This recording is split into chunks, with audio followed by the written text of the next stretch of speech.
Hi YouTube, Kennedy here. As a tribute to me graduating in 5 days, I wanted to make a video reflecting on 7 things I've learned in my college experience. I feel like this video is essential for me to make, not only for y'all, but really for me, so I can have something to look back on of things I've learned and have something to wrap my college experience in a little nugget, in a little shell. I feel college is a place where you grow into yourself, you learn more about yourself, and yeah, I'm not the same person as I came in. So here are 7 things that I've learned.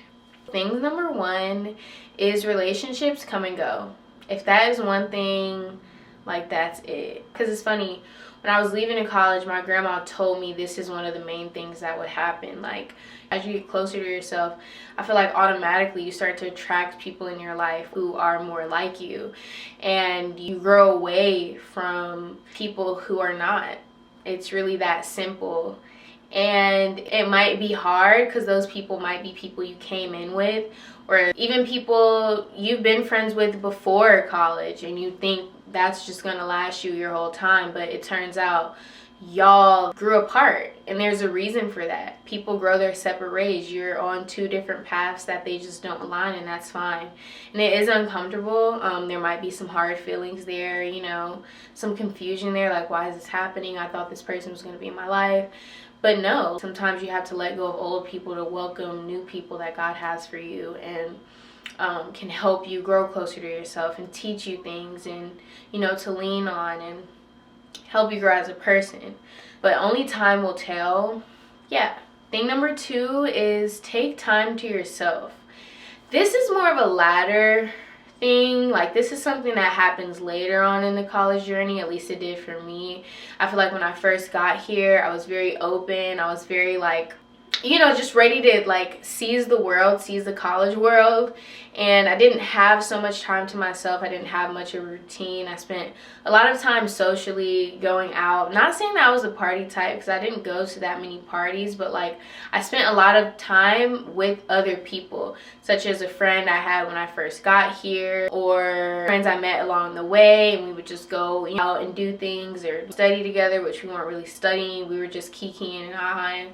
I didn't take time to myself. Now it's my last year. It's been more reflective. It's, you know, been me reevaluating things and me thinking about the past me and growing into a better version of me and self-development. And I've been prioritizing things and preparing for things post-grad. Like, that takes time to yourself. And part of that is realizing as you mature, it's so important to protect your peace, and not everyone needs access to you. I do think, though, it's important when you're younger as a freshman, you got to get that out, you know, get it out. Whether it's you're into partying or you're just a very social person, you want to meet new people, get that out, because how else will you learn who's for you and who's not? And I feel like when I first came, I was a very social butterfly, which I still can be. Certain aspects, I can be that, but you don't need to do that to find yourself or find your people, because then you'll see later on, maybe that's not for me. Maybe I do like to spend time alone. Like, I look forward to my own time so I can prioritize things, develop things, so I can get into my own habits and reading and fitness and whatever it is I want to do, you know what I'm saying? And also realizing time management and sleeping and taking care of yourself. That has been so big. And that's just something I've realized later on. I'm 4 years in. I'm at my last year. I've realized who's for me, who's not, what's for me, what's not. I have my solid friend group, and I have myself, and I'd much rather spend time to myself. And, you know, sometimes get out with my friends if the time calls for it. Maybe earlier on, I wish I would have done that, but then it's like, I don't think I would have been here having such sacred time with myself had I done that so early, and had I not got the other things out. I was never like a party animal, and I was never out doing crazy things like da, da, da, da. But I was just a socialite, a social butterfly, making lots of new friends that they're not really friends, more acquaintances. That's another thing. Not everyone can be your friend. Because, yeah, energy is contagious, and people can just, like, leech onto you, especially if you're a very open person. So I've just learned to come to myself and just, like, you know.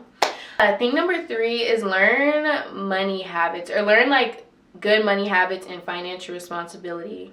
Now is the time to do it, okay? You have no bills, you are free, you can work, you can start to implement forms of financial responsibility and being frugal. Because part of being young is you are gonna spend money on things that you maybe don't need but that you want, especially if you don't have bills. Coming into college, that's just what it is. You're young, you have freedom, you can do what you want, spend money on what you want. Food, clothes, shopping, drinks, weed, I don't know. Whatever your thing is.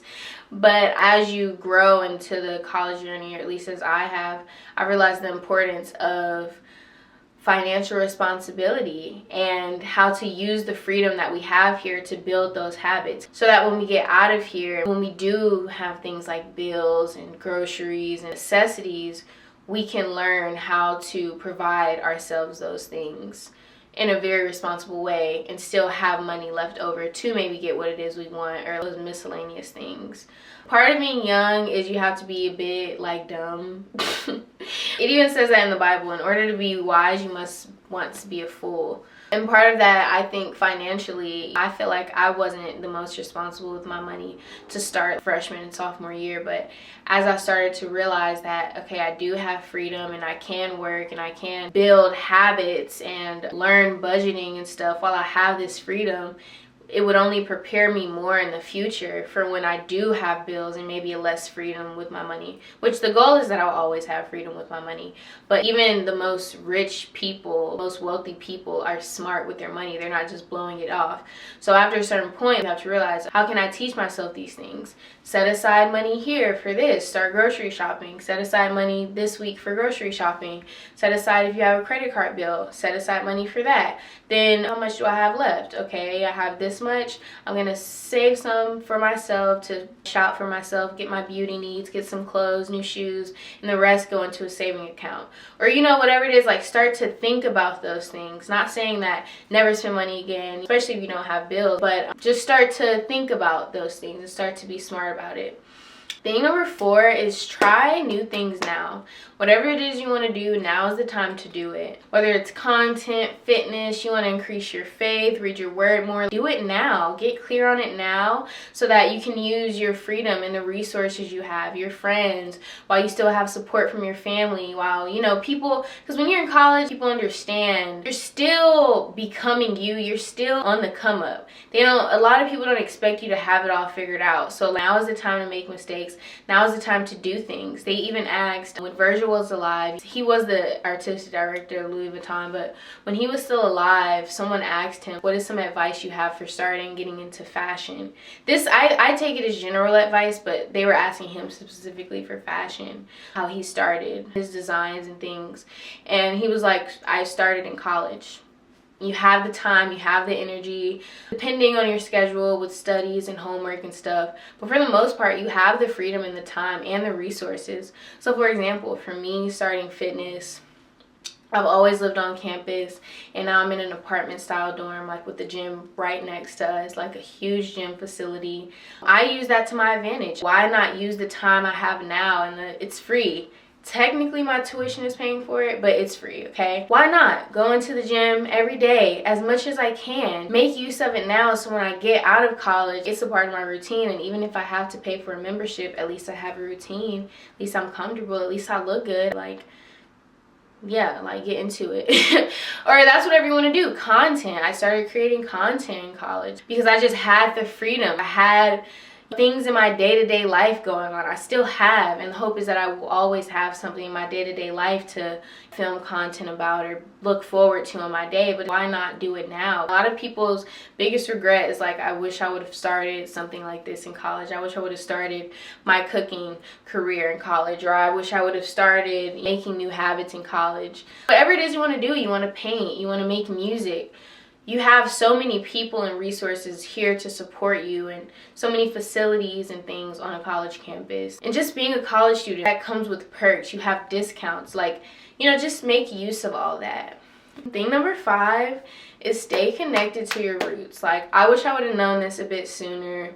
This will keep you grounded as you navigate the world. Like, you're making your footprint on the world. I'm not saying you have to go to college in order to do that, but for me personally, I went to school out of state, very far out of state. I'm from Houston, Texas. I go to school in Virginia, in northern Fairfax, Virginia. So it's a different culture, it's a different vibe, different people, different weather. Everything is different. And in my college experience, I've traveled a lot. I've done lots of internships as a dance major in dance companies in Miami, New York, Chicago, etc.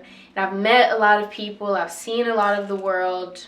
So I feel like where you're from, your upbringing, your roots, your family, your bloodline, that is what will ground you as you are making your footprint on the world and as you are exposing yourself to the world.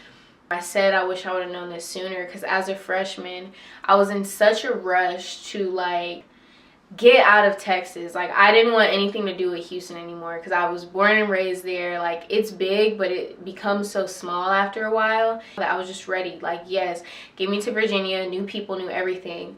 But I feel like I kind of just abandoned first couple months.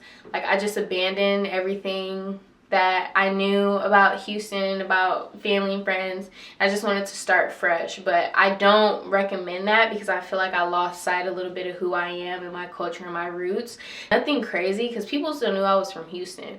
Like, that's a flex. That's another thing. It's like I saw it was a flex being from Houston. It seemed like not a big deal because I was born and raised in Houston. But being out here and telling people that, they're like, what? You're from Houston? Like, da da da. You know, like it holds some weight. But I didn't realize that. But it's like that kind of showed me early in the game, like, no, hold on to that. Like, that's what makes you different. Your roots and your hometown, your upbringing, that grounds you in like your moral compass and your character and your value set and like, you know, how you think and how you see the world. This is my mom. Hey Mom, happy Mother's Day. Thank you. I called you earlier, but you didn't answer. Okay, my mom called. But yeah, staying connected to your roots, that is your value set. That's your moral compass. Don't allow that to close you off from the world and being open-minded to the world, but use that to help you create the world, the reality, the person you're becoming.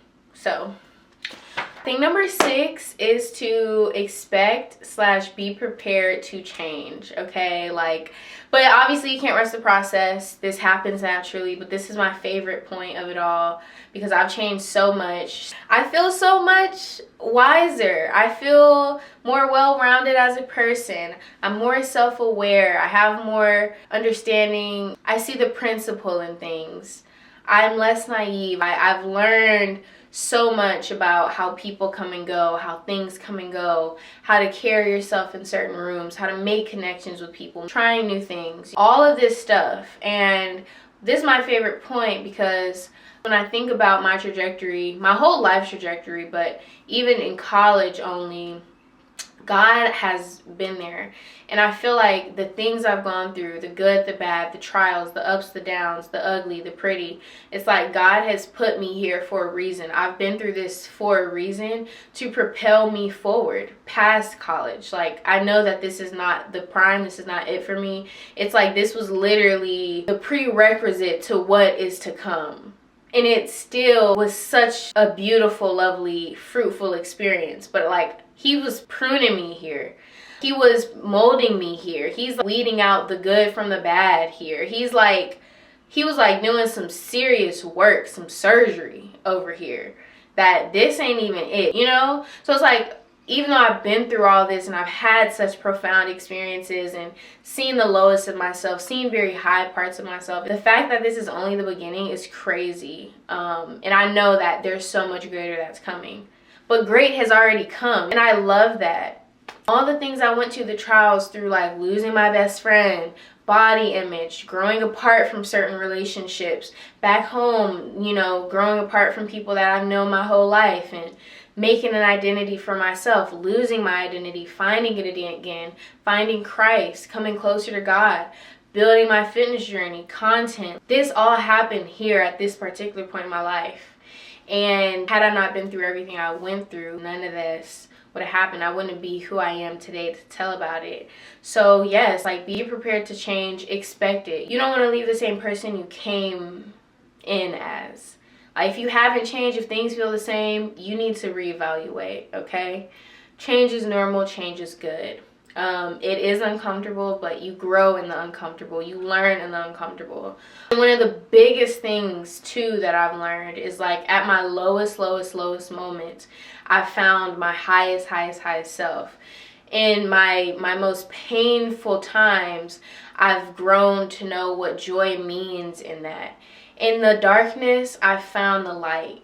It sounds so poetic, but I will live by this. It's like, that is the change. That is what it is. You go through certain seasons to pull you into better seasons.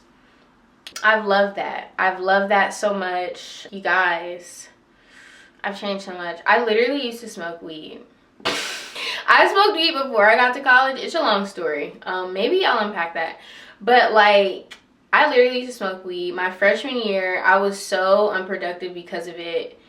Particularly the first semester, really. I was so unproductive. I got so lazy, so sluggish, behind on work. Thankfully, my teacher, she accepted late work. But like, I dropped down to like a 70 in one of my classes. I didn't know if I was gonna pass. I remember it was one night, me and my friend, we were up. When it was finals week, we were up until like 3 a.m. in the library doing work, because that's how behind we were. Anyway, fast forward, I no longer smoked. I stopped smoking my freshman year, actually. And I feel so high off life. I'm graduating with honors. My work is done. I have 2 degrees. I'm going to be having a BFA in dance and a BS in personal health and wellness. I have a 3.8, 3.9 GPA. Like, I'm so serious about all my classes now. I have time management. I'm so productive. No longer lazy, sluggish. I'm like getting this shit done, okay? Like, but me freshman year would have never imagined this was even a possibility. Like, I was just, you know how it be freshman year. Like, you just getting by. You just getting by. You don't care nothing about work. But now it's like I care so much about it. I'm learning so much. Like, so much good has come from it. And that's the change I have been praying to see, and there's only more to come. That's just a small nugget of it, but it's so beautiful. And then lastly, point number 7, like thing number 7, have faith in God. No matter what, regardless of where you are, if you trust in him, he has your back. I went from new age spirituality. I was having out-of-body experiences. I did shrooms, like psychedelics. You guys, like, I was deep into that realm of things. But I had faith. I've always been a spiritual person. Even in the midst of all of that, I knew that it would work out, and I knew that God was there. I did not know him yet. Wasn't really reading his word like that. I didn't understand the name of Jesus and God and his kingdom, but like, I saw that God is real, because he kept me in the midst of all that, in the smoking, in the new age spirituality, in the unproductiveness, loss of identity. God was there. When I finally got to hold on to it, like, he brought everything to light for me. And again, I've been through so much. I gained so much in the fact that I lost things. I had to lose those things to gain. I had to go through that darkness to get to the light. I had to go through the pain to find the joy. And like, now no one can take that away. I went through those experiences. I learned, and I now feel wiser than ever. I feel closer to God than ever. I feel closer to myself, because it's like, he ordained this. This is no one but him. I had so many close, deep conversations with him that like, he has brought me through, like, no one but God. So it's like, have faith in God no matter where you're at in your journey. Like, God is there. God is with you. Like, let me share a little testimony. This year, oh yeah, and don't join campus ministries though. Those things are like cults, and it's all like business for money oriented. Like, don't do that. But anyway, so let me share a testimony. This semester, my senior year, last semester, 2025, spring 2025, I did not think I was going to graduate with my degree, because I had $13,000 left in my tuition. which I did not know how I was going to pay off. My family was in a situation, couldn't do it. I couldn't take out a private loan. There was nothing I can do. My advisor is telling me, you will be able to walk, you just won't get your diploma until it's all paid off. So like my heart is sinking to the bottom of my stomach at the beginning of the semester. I've already registered for my classes though. I'm in, but what am I gonna do? So I'm just praying to God, like, God, if you don't do it, it won't get done. And I think this is one of the biggest times he's tested my faith. And I was like, God, if you don't do it, it won't get done. I got so much ahead of me. Like, I trust in you that if you brought me this far, you're getting me out of college. Like, I will prevail. So my friend, she tells me to apply for this grant that my school does. It's called an emergency fund. So I applied. I knocked off about 9K off of it, but I still have 4K left. And I'm like, I don't know how I'm gonna pay this. Just where I'm at right now, I am working, but I have other expenses. I'm about to graduate, this, that, and the third. I don't know what I'm gonna do. So I talked to my advisor. You know, like, I'm praying, like, I'm in the spirit tough. I'm praying, I'm like, God, I don't know. So I talked to my advisor, and she's like, just go to financial aid and plead a case with them. She was like, usually it doesn't work, but a miracle could happen. By the grace of God, I go into that office. Like, I'm like, God, just give me the words to say. I tell them my situation. I'm like, you know, this has happened with my fam. I don't know what I'm gonna do. I can't apply for another loan, a private loan. Like, I can't do it. Just if you could put in a word for me. And she was like, I don't know, like, usually doesn't work, but like, I can put in a word with the director and we can see what we can do. And that was it. My hands are tied. Again, my faith is in God, y'all. A month later, I didn't get an email, no nothing. I'm just waiting. I'm trusting. My hands are tied with it. I let it go. I get an email later from financial aid. My heart is dropping because I'm like, oh my God, like, what happened? And it's saying that I got a financial reward. Y'all, tell me why I got a grant to take off the other 4 or 5K. My balance is down to 0 at this point. Like, my tuition is paid. It's done. Like, done. God did that. God did that. I can walk the stage. I'm getting my diploma. I went from 13K left because I want a scholarship. I have a merit scholarship. I have an academic scholarship. I had a scholarship for my major, which was dance, and my academic scholarship. Every semester usually covered about 3/4 of my tuition. But this semester, something happened. I wasn't able to pay the rest of it, okay? And I went from 13K to like 5K left to 0K to $0 tuition. Like, God did that. Like, I'm screaming. As soon as I see it, I'm screaming. I'm rejoicing. I call my friend. I call my mom. Y'all, like, I was, like, my mind was blown. God had never done nothing like that in my life for me. Actually, like, he had, but I had never been in a situation like that. God came through. And it's like, all I did was have faith. All I did was have faith. I don't know how, like, he did it. He did it. It was nothing but him, but him, but him. So it's like, that increased my faith so much that I know God has got me. So it's like, have faith. Like, y'all, like, can you believe that? I went from 13K to $0 left in my account, that I don't have a balance. I don't got to pay nothing off. I'm good, okay? Like, period. So praise God. Like, thank God. Have faith in God, because that's what matters at the end of the day. He will carry you through any situation. He got you. Just believe in him no matter where you are. And everyone has their own denominations, their own ways they practice, but don't get caught up in the religion aspect of it, like these campus ministries, their cults, their businesses. It's like, it's okay. You can have your own relationship with God, and he will come through for you. Just know in your spirit, okay? But yeah, that's it. 7 things I've learned to wrap my college experience up is relationships come and go. Take time to yourself. Learn money, good money habits, financial responsibility. Try new things now. Stay connected to your roots. You know, that'll keep you grounded. Expect/be prepared to change, and have faith in God, because he will work it out. I hope that this encourages you, whether you have been in college or not, whether you're about to go to college, whether you wanted to know what the college experience is like. I hope that this resonates with you. I feel like these are just general life lessons, but particularly college has really helped me work these things out, and I've taken my time seriously, and I've been so grateful for it, and I haven't taken it for granted. So yeah, don't forget to like, comment, and subscribe. Thank you to my 70 subscribers. I'm gonna say 70 because I'm at 65 and I'm really trying to get to 100. Love you guys, and see you guys in the next video. Wish me a great graduation. I'll be vlogging that. But yeah, love you guys, and bye.